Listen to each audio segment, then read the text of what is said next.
பிரியமான சகோதர சகோதரிகளே, இன்றைய அன்றாட உணவு நிகழ்வில் உங்கள் அனைவரையும் சந்திப்பதிலே பெருமகிழ்ச்சி அடைகிறேன். இன்றைய நாளுடைய வல்லமையான இறை செய்தியை ஆண்டவர் இயேசு கிறிஸ்து வேறு கோணங்களிலே யோசித்து நமக்கு கொடுக்கிறார். நான் பார்க்கிறோம், இரத்தப்போக்குடைய ஒரு பெண்ணும் தொழுகை கூட தலைவருடைய அவருடைய மகள் உயிர் பெற்று எழுகிற நிகழ்வையும் இன்றைய நாளிலே நாம் சிந்திக்கிறோம்.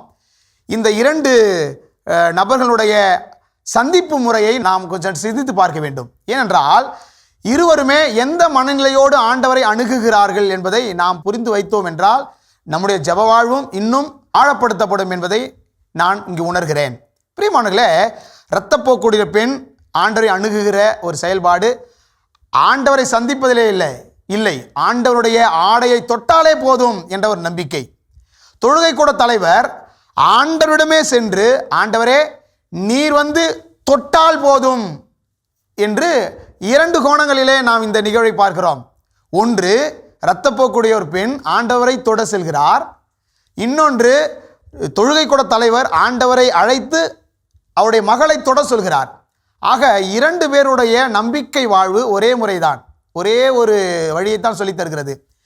ஆண்டவரை துணிவோடு இரு, உனது நம்பிக்கை உன்னை குணமாக்கிற்று என்று மத்தேயு நற்செய்தியிலே பார்க்கிறோம். 9வது அதிகாரம் 22. அதே போல மத்தேயு நற்செய்தி 9:18 உன் கையை வையும், உடனே அவள் குணம் பெறுவாள். ஆக இரண்டு நபருடைய நம்பிக்கை வாழ்வை நாம் நம்முடைய வாழ்விலே நாம் பொறித்து பார்க்க வேண்டும் என்று நான் ஆசைப்படுகிறேன்.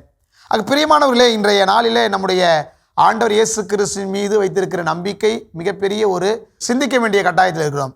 பலமுறை நான் கேட்டிருக்கிறேன், ஆண்டவரை ஜெபிக்கிற போது, ஆண்டவரிடம் மன்றாடுகிற போது அது கிடைக்கவில்லை என்றால் ஏராளமான சகோதர சகோதரிகள் ஆண்டவரிடம் இருந்து அந்த நம்பிக்கையை விட்டுவிட்டு அவரை விட்டு விலகி செல்கிற ஒரு வாழ்வை முறை நான் பார்த்திருக்கிறேன். ஆனால் என்னுடைய வாழ்க்கையில் ஒரே ஒரு இறை வார்த்தை மட்டும் என்னை இன்னும் ஆழப்படுத்தி கொண்டே இருக்கும்.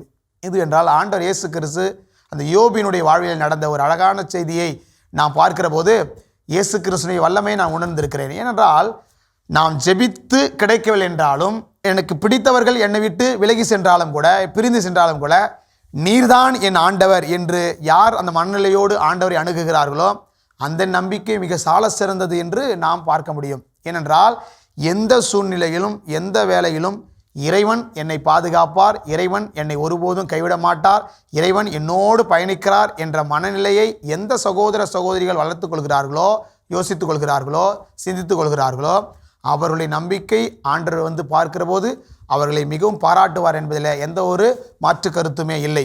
ஆகவே நாம் இன்றைய நாளிலே பயண வாழ்வை நாம் சிந்திக்க வேண்டும். நம்முடைய கத்தோலிக்க பயண வாழ்வை சிந்திக்க வேண்டும். இறைவனை நாம் சந்திக்கிற, இறைவனை நாம் அணுகுகிற முறையை நம்முடைய கத்தோலிக்க திருச்சபையில் இருக்கிற சகோதர சகோதரிகள் புரிந்து கொள்ள வேண்டும் என்பதிலே இன்றைய நாளிலே நாம் சிந்திக்க வேண்டும். பிரியமானவர்களே, நம்முடைய ஜெப வாழ்வு முறை இன்றைய நாளிலே குறைந்து கொண்டு வருகிறது என்பதை கண்கூடாக பார்க்க முடிகிறது. இதோ நம்முடைய முன்னோர்கள் கொடுத்திருக்கிற ஒரு சில பக்தி முயற்சிகள், ஜெப வாழ்வு முறைகள், நம்பிக்கைக்கான வாழ்வு முறைகள் நம்ம இன்னும் வழிநடத்தி கொண்டிருக்கிறது என்று நாம் சிந்திக்க வேண்டும். நம்முடைய முன்னோர்கள் கொடுத்த ஒரு அழகான ஒரு பக்தி முயற்சியை நாம் இன்றைய நாளிலே உங்களோடு பகிர்ந்து கொள்கிறேன். இந்த மனவெளி ஜெபம் என்ற ஒரு அழகான ஜெபம் ஒன்று இருக்கிறது. அது இப்பொழுது மறைந்து கொண்டிருக்கிறது. அது அழகான ஒரு ஜெப முறை. நாம் எப்போதுமே ஆண்டவரோடு இருக்கிறோம் என்பதை உணர்த்துகிற ஒரு அழகான ஜெபம் மனவெளி ஜெபம். இயேசுவே ஆண்டவர், இயேசுவே என் வல்லவர், மரியே வாழ்க, இயேசுவின் ரத்தம் ஜெயம். இதை நாம் தொடர்ந்து வேலை செய்கிற போது, நடந்து செல்கிற போது, பயணிக்கிற போது, நாம் ஒரு செயலை செய்து கொண்டிருக்கிற போது, இந்த ஜெபத்தை நாம் செய்து கொண்டே இருக்கிறோம் என்றால் நாம் இறைவனோடு இருக்கிறோம் என்ற ஒரு நம்பிக்கை வளர்ந்து கொண்டே இருக்கும். புனித அவிலா தெரேசா அம்மாள் கூட அதைத்தான் பதிவு செய்கிறார்கள். அவர்கள் இயேசுவினுடைய நாம ஜெபத்தை உரைத்து கொண்டே இருக்கிற போது, உச்சரித்து கொண்டே இருக்கிற போது அவர்கள் மனபலம் அடைகிறார்கள் என்று இந்த அழகான ஒரு அவருடைய வாழ்க்கை தத்துவத்திலே பார்க்கிறோம். ஆக பிரியமானங்களே, இந்த இரத்தப்போக்கினால் பாடுபட்ட அந்த பெண்ணுடைய அணுகுமுறையை போல தொழுகை கூட தலைவர் தன்னுடைய மகள் உயிர் பெற்று எழ வேண்டும் என்று நம்பிக்கையோடு ஆண்டவரை அணுகிய முறையைப் போல நாமும் ஆண்டவரை சென்று அடைகிற போது நாம் நம்பிக்கை உள்ளவர்களாய், நம்பிக்கையை மேம்படுத்தியவர்களாய், நம்பிக்கையினுடைய உச்சக்கட்டத்து செல்பவர்களாய் மாறினால் மட்டுமே இரத்தப்போக்கினால் பாடுபட்ட பெண்ணை போல, தொழுகை கூட தலைவர் மகள் உயிர் பெற்று எழுந்ததை போல நம்முடைய குடும்பத்திற்கும் ஆசீர்வாதம் கிடைக்கும் என்பதில் எந்த மாற்று கருத்தும் இல்லை. ஆகவே இன்றைய நாளை சிந்திப்போம், தியானிப்போம், ஜெபிப்போம். ஆண்டவருடைய ஆசீர்வாதம் பெற நம்பிக்கை உடையவர்களாய் இறைவனை அணுகுவோம். இறைவன் உங்களை நிறைவாய் ஆசீர்வதிப்பாராக. இயேசுவுக்கே புகழ், இயேசுவுக்கு நன்றி, மரியே வாழ்க.